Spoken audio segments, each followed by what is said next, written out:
Let's stand for the pledge, please. I pledge allegiance to the flag of the United States of America and to the republic for which it stands, one nation under God, indivisible, with liberty and justice for all. Honor the Texas flag. I pledge allegiance to thee, Texas, one state under God, one and indivisible. Thank you very much. Call the meeting to order. It's 11 o'clock. On the first day of September 2015, I'd like to certify that all members of the court are present, that we have a quorum. The purpose of this meeting, and I'll read the purpose as posted. The Nueces County Commissioners Court will hold a budget workshop on Tuesday, September 1st at 11 a.m. in the Commissioners Courtroom on 3rd floor of the Nueces County Courthouse. The court will have general budget discussions for the Nueces County Hospital District 2015-2016 budget. We'd like to welcome Dr. Hipp here this morning. Good morning, Johnny. We're off. Thank you. Go. Please. Good morning, Judge and Commissioners. I've distributed to you a copy of the preliminary budgets for the hospital district, but before we get immersed in the numbers and going through the pages, I'd like to kind of just give you sort of a qualitative or quantitative overview of what the budget is, and then we can step into the pages and talk about them. In terms of this year's budget we have proposed for fiscal year 2016, I want to highlight a couple of things. The first one is that 73% of the hospital district's income is going to come from sources other than taxes. Okay? 73% of the hospital district's income is going to come from sources other than taxes. I'm working on it. And 95% of our expenses are going to go to IGTs and county healthcare expenditures. And to kind of break those down into subsets, 90% of our expenses are going to go toward IGTs, intergovernmental transfers, and just shy of 5% are going to go to county healthcare expenditures, and I'll walk you through all of those in just a few moments. The budget has a planned deficit, and I'll talk with you about why it's a planned deficit and what led to that. The other thing a couple of things I want to point out in the budget is that the district paid off its last long-term debt payment in July, and so the district is debt-free, the first time in about 50 years that the district has been that way. 50 years. So we have paid off the last series of bonds were the refunding bonds that were done back in 2003, and so we have made the last principal and interest payment on July 1st, and so we no longer have any long-term debt for the district. Sorry, Commissioner. No, I didn't say that. I knew you were going to ask that. Okay. In addition, the district has the county's healthcare expenditures covered as we did last year, and we've increased some funding for the health department, about $65,000, and we've added some additional funds in there to cover a potential increase in the jail healthcare contract. As y'all know, that RFP is currently has the pricing and stuff has been submitted. We've just started reviewing those, and there was 5 proposers. And so what we've done, because we're not sure an award's going to be done by the time we set our budget, we went through and picked the highest bid and used that dollar amount to put into our budget. So it's conceivable that our jail healthcare costs are going to be a little bit overstated, only because we haven't made a decision just yet. But there's ample money in the budget to cover that. The IGTs that represent 90% of our expenses provide supplemental federal funding to the local SPON hospitals, 2 SPON's hospitals in Beeville, Alice, and Kingsville.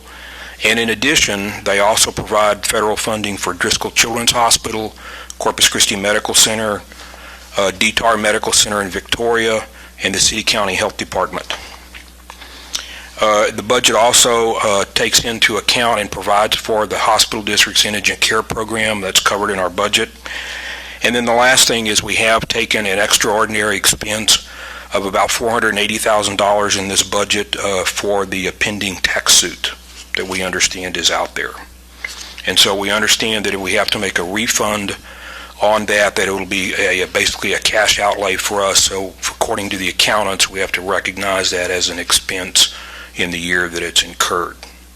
So we believe that the budget has contemplated everything that we have on our radar at this point. There may be other things that y'all have this morning that we didn't think about, but everything that's known to us now is there. And then the last thing I would just add is that the district's FTE count is 28. We had 29 last year. We've gradually we've trickled down from 35 over the years down to 28. So we have 28 employees at the hospital district, because that's something people always ask. A majority of those people are the people who determine eligibility for the program and process claims for it. So, Commissioners, that's all I have in terms of just my overview. And what I wanted to do was to go through the booklet that I gave you this morning. And on page one basically is a representation of all the district's funds. There are 4 of them, and this lays down the funds side by side and their expense lines, and it totals everything over on the right-hand side.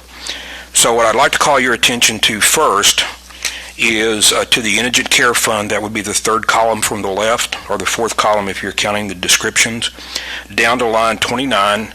And I wanted to show you that we have been able to, or will by the year's end, be able to put away an additional $4 million into the Indigent Care Fund. So we continue to grow our fund balance in terms of our Indigent Care Fund. And the purpose behind that number is that in the event that our agreements with SPAWN revert, and the way they're written, they could at some time revert back to our previous agreements, that we're trying to get this number to cover at least 1 year's worth of indigent care costs that we'd have to pay under that new agreement.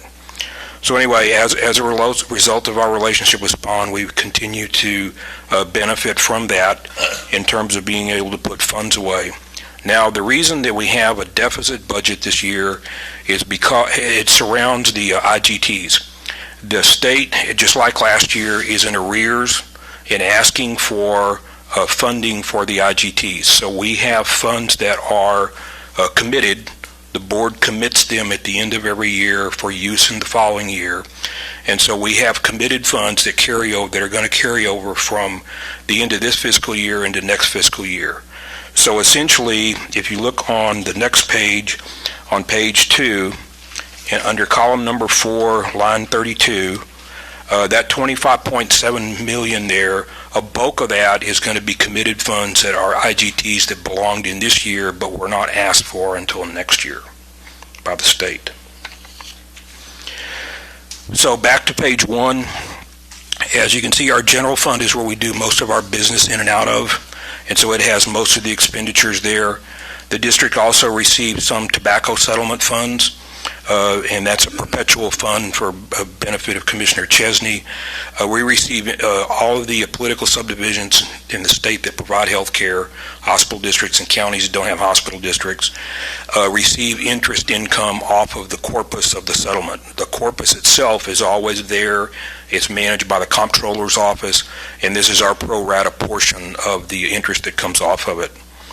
Then we have the district's Indigent Care Fund, the one I just mentioned a while ago, where we're building the fund balance. It has a small amount of income from interest. And then we used to have the district's Debt Service Fund, and we're representing this here just one more year to show that it was completely closed out. And then the total column represents the district's all funds together, combined funds. Then page 2, the one with the colored columns and stuff on it, represents the general fund. It has quite a bit more detail in it than the schedule on page 1. And then page 3 is the general fund broken down a different way. It's broken down into our functional areas. So we have eligibility, administration, county services, tax collection, so that lays out the expenses that tie back to the schedule on page 2. And then the ones that probably would be of most interest to you all would begin on page 4. And then page 4 is a layout of the IGTs that are going to be made to the healthcare facilities that I described are named earlier. And this lays out how the payments are going to be made and for what funds. And so just to go just briefly through this, they have the providers listed on the left, and then UC means uncompensated care. Those facilities receive funding with that. DSREP projects, that's the waiver projects. And then 2 new additions this year. SPAWN is going to be going back into the disproportionate share program, and we'll be making IGTs for that. And then in addition, they're going into a new program that the state offers. the abbreviation is NAPE, but basically it's an incentive program that the managed care companies pay providers for meeting certain goals. So we have the IGTs going out there. The thing that would be of interest are probably the last two columns. The IGT amounts that we're going to make for each of those facilities are showed in the box there. And then on the far right are the expected payments that the facilities are expected to get. Now that includes the IGT and the match from the federal government. So that's a total payment that they receive there on the right-hand side. So on the next page, on page 5, are the county expenditures, or at least what we refer to the county expenditures. And these are the these are expenses, Commissioner Chesney, that the hospital district took over from the county back in 1996 when we began to get tobacco settlement proceeds. And so what we do is provide funding for the city county health department. We provide funding for EMS services in the unincorporated areas of the county. We provide a subsidy for MHMR. We provide we cover healthcare costs at the juvenile detention center. We pay for the contract that provides healthcare at the jail next door and at the McKenzie Annex. And then we provide supplemental funding to the county for them to make payments for alcohol and drug center and other related entities. Also, the Council on Drug Abuse in Palmer receives some subsidies from us. And then we also make money available to the county for diabetes programs as y'all see fit. So those make up the county expenditures. Now, what we've done in the last 2 years with the Public Health Department, or the last 3 years, because the Public Health Department is a participant in the waiver, we use some of the funds that we set aside for them to do matching payments for them to get those federal subsidies down. So when we look at the Health Department combined, although we have a negative 106,145 there, actually when you net the line above it with that line, it's a net increase of $65,000 to the Health Department in this case, it's primarily going to be for IGTs, but there may be some other supplemental things I think Steve had talked with me about.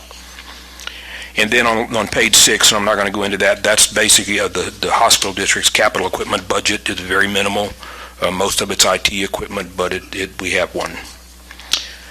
So, Judge and Commissioners, that's kind of my overall presentation. Okay. Anyone have any questions of Dr. Hipp? Please. Did you become a doctor? I got my PhD about in 2010 from Tulane.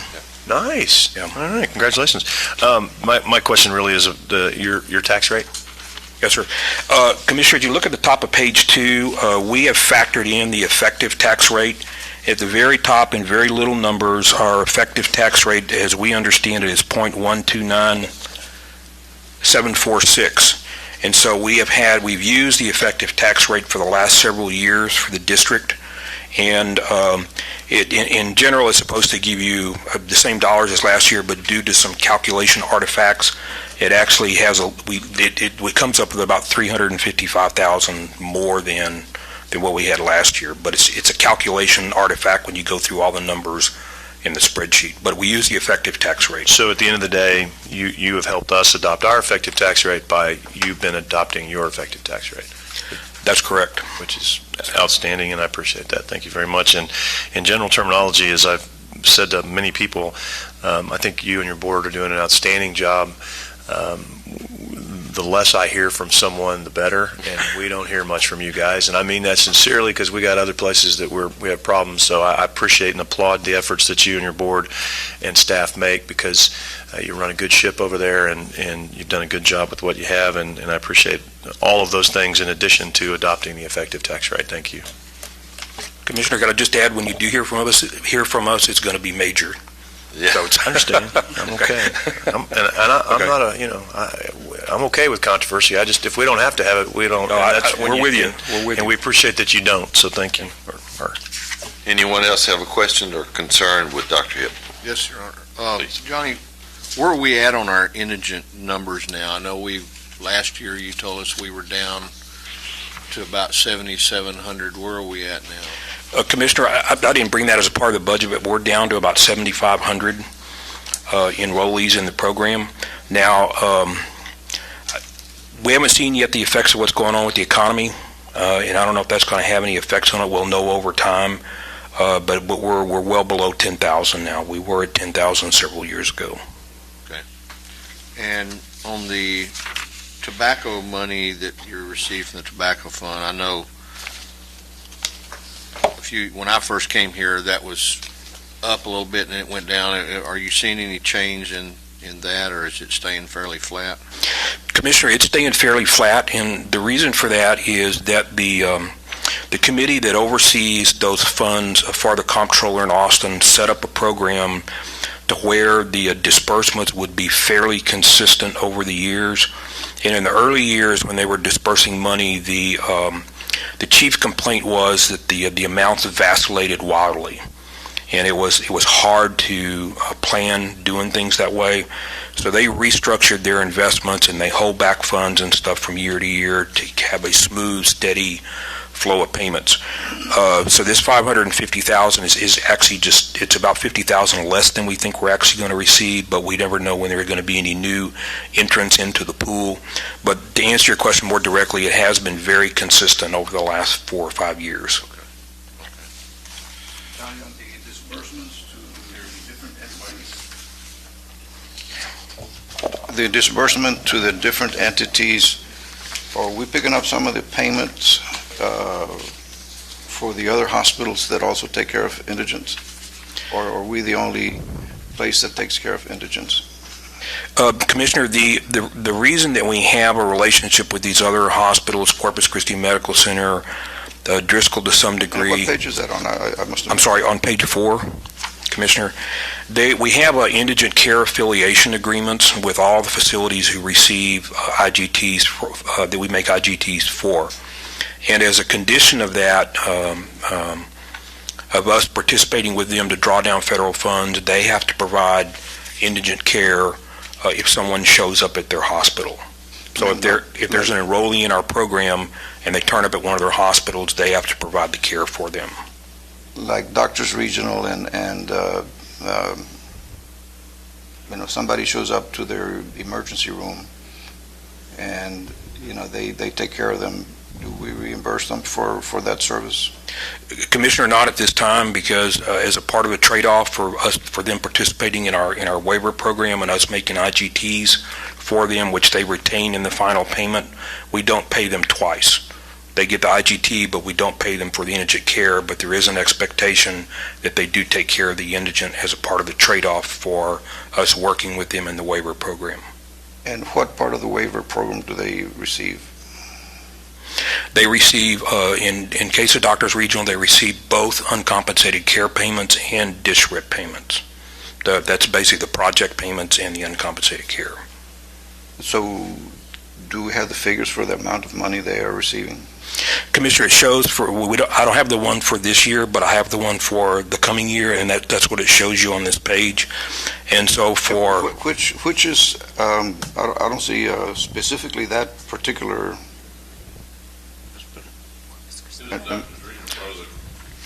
Corpus Christi Medical Center. I'm sorry, Commissioner, if you look down in sort of the second rows. Page 4? Yes, sir, page 4. And it's right above Driscoll Children's. It's the City County Health Department, Corpus Christi Medical Center is the next one down. And when you read across, that shows in the first 2 columns the IGTs that we're going to be making for them, and in the far right column, the $26,655,000 is the amount, is the total amount of the IGTs and the federal match. So we're expecting in 2016 that Corpus Christi Medical Center will get nearly $27 million in payments under the waiver program. The Corpus Christi Medical is both hospitals. They to us, they're one hospital, but they have 2 different campuses. And at what point do we know yet when the clinic, the new clinic is going to be going online, and how much is that going to be budgeted? Commissioner, we're not paying for that clinic. Spawn's paying for it, and it's going to be somewhere around $5 or $6 million. I think that the groundbreaking has been talked about for some time in October, but they've the last couple of months they keep pushing that back. And I know I haven't called y'all to see what your availability is because I don't have a firm schedule from them, but we're expecting a groundbreaking sometime in the fall with work to begin certainly before year's end. But those services provided there are also going to be part of the equation for matching funds, right? Correct. The building that's going to be there that Spawn will erect will belong to the hospital district, and Spawn will provide services under terms of our agreement through the clinic. And the outlying clinics are going to continue to operate. Yes, sir. The outlying clinics stay as a part of our arrangement with Spawn. We still own them, and they're operated or basically leased by Spawn.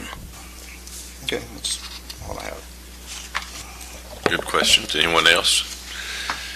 As usual, Johnny, you've done a great job of outlining everything for the court, and we appreciate it very much. And as Commissioner Chesney said, we certainly appreciate you bringing us a proposed effective tax rate. So thank you very much for that. I have just one quick Sure, please. final question here. On page 5, as you go through these different places that we provide money to, Steve, where does Charlie's Place come in? Is that in our budget, or is that in the hospital district budget as well? Charlie's Place is the alcohol and drug rehabilitation center. $45,000 is. Good, Mike. Okay. I just love seeing that. $45,000 is Charlie's Place. We could probably break that out, Commissioner, when we come back with our final presentation to show that better, but we did lump them, like Steve said, together in that $45,000. Is that what we have been providing them in the past? Yes, it is. Yeah, we've been providing the same amount for 20 years For 20 years? at least. Yeah, At least 20 years? Okay. Got one more question. The money that the health department gets on the waiver, does that come through the hospital district, or does that go directly? Does it come to New Oasis County and then to the? How is that money transferred? I'm going to try to keep this as simple as I can, because it's a little bit complicated in terms of the health department. And the reason it's complicated is because the health department has county projects and city projects. So in terms of, and we're only going to talk about the county projects. Yeah, that's good. But we put up the IGT for when the state calls for the IGT, we put the matching payment up.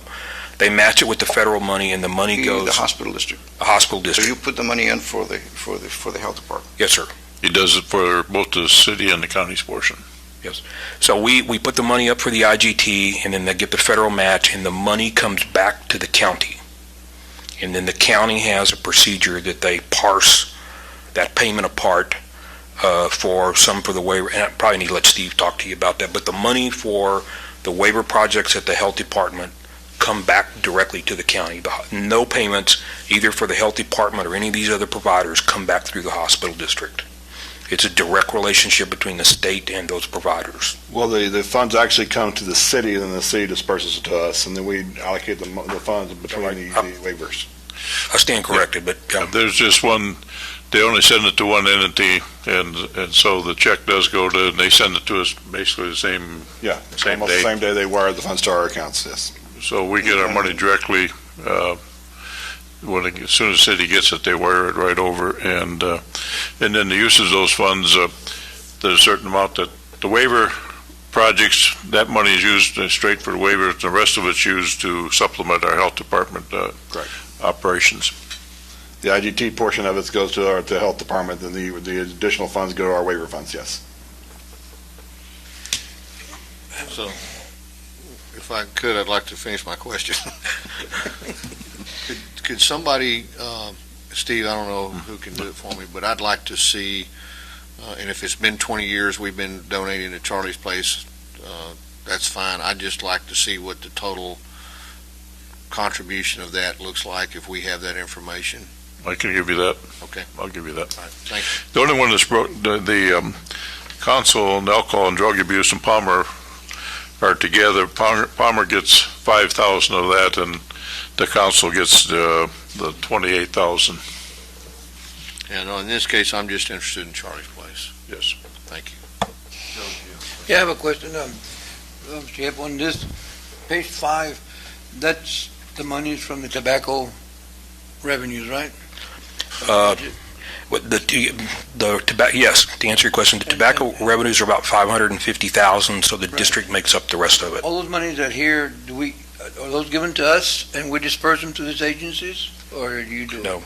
All the monies that, in these programs, the health department monies come through our departments, the medical services, Johnny reimburses those straight to the ESDs.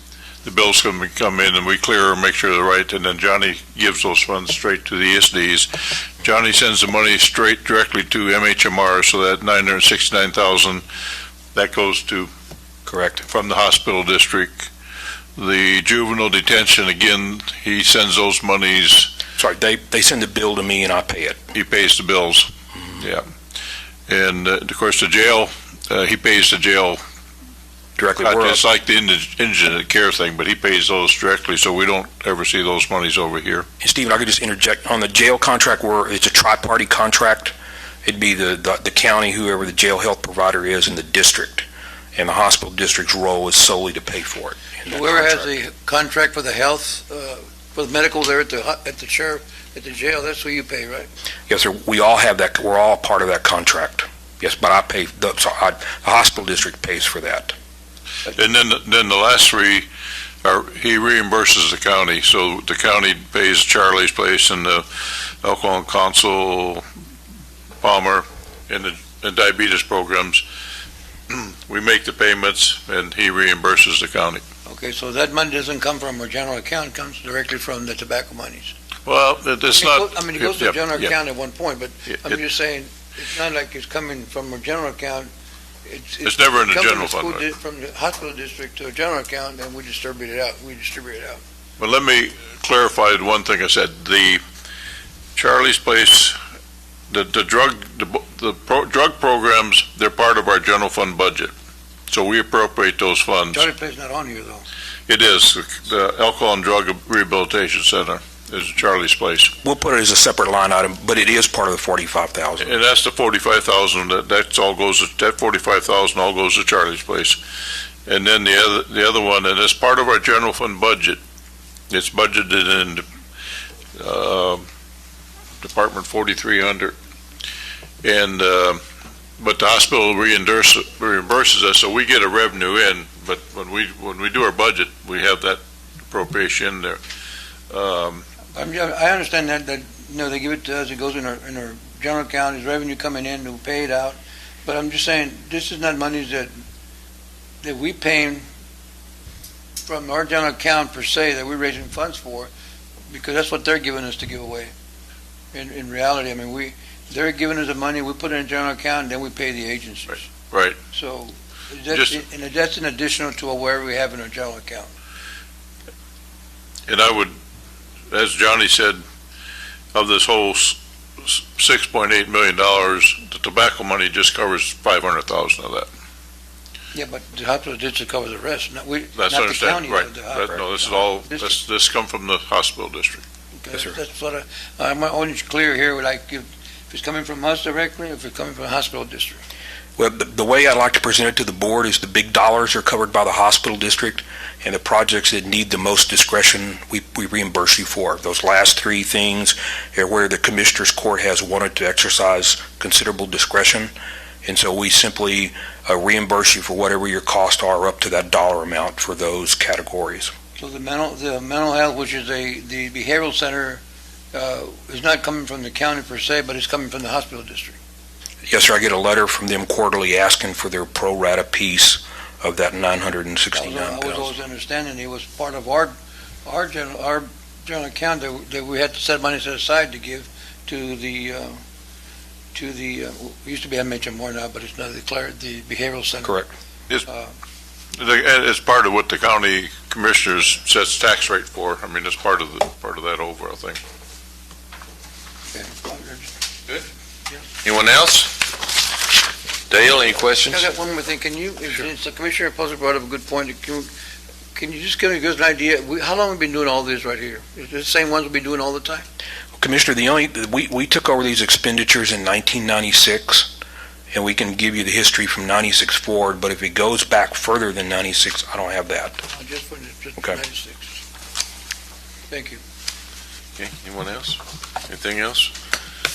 I think that's all that's on the agenda for today. We have a meeting at the court tomorrow at 9:15.